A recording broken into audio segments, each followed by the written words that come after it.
Good morning, everybody. Peace be with you. And also with you. I'm going to light the candle first.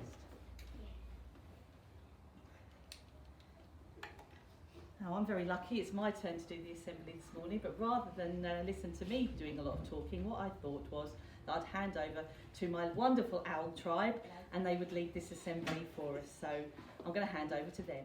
Imagine having so much money that you needed a chest this huge to keep it all in.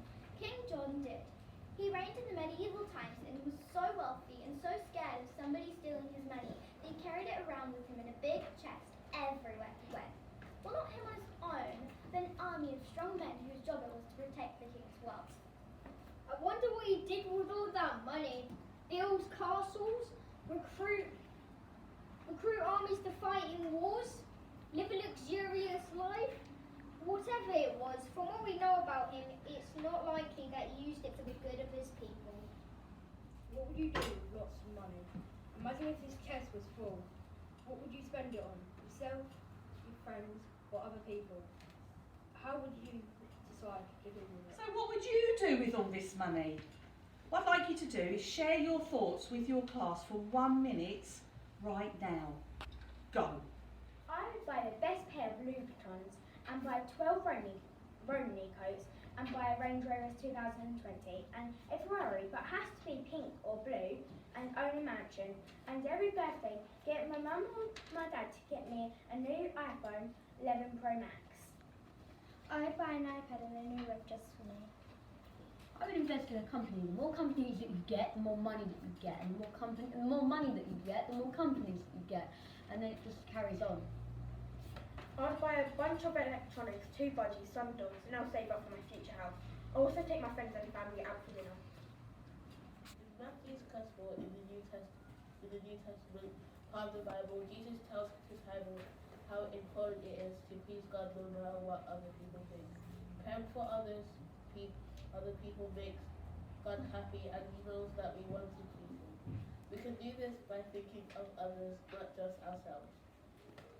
Jesus says that to do good deeds on earth is like storing up treasure in heaven, because it will bring us a great reward. People will be thankful. It makes us feel good to do good deeds for others, and God will be pleased. There is one big but though.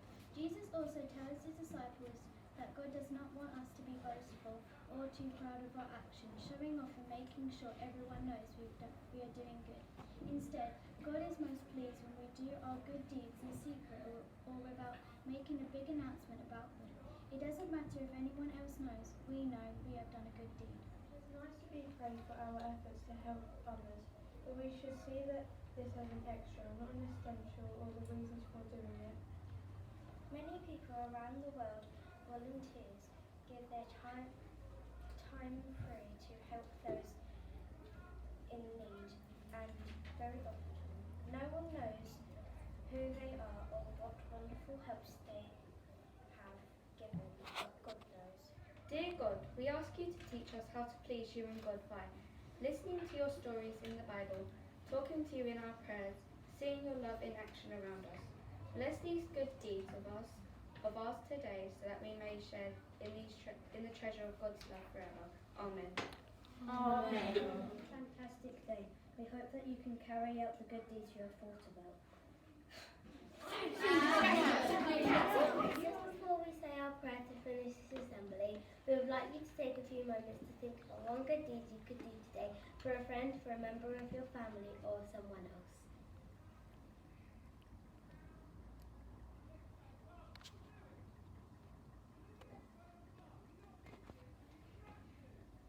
I could help my mum out by not causing trouble and looking after my things by myself and not relying on her. For my birthday, I can give money to charity.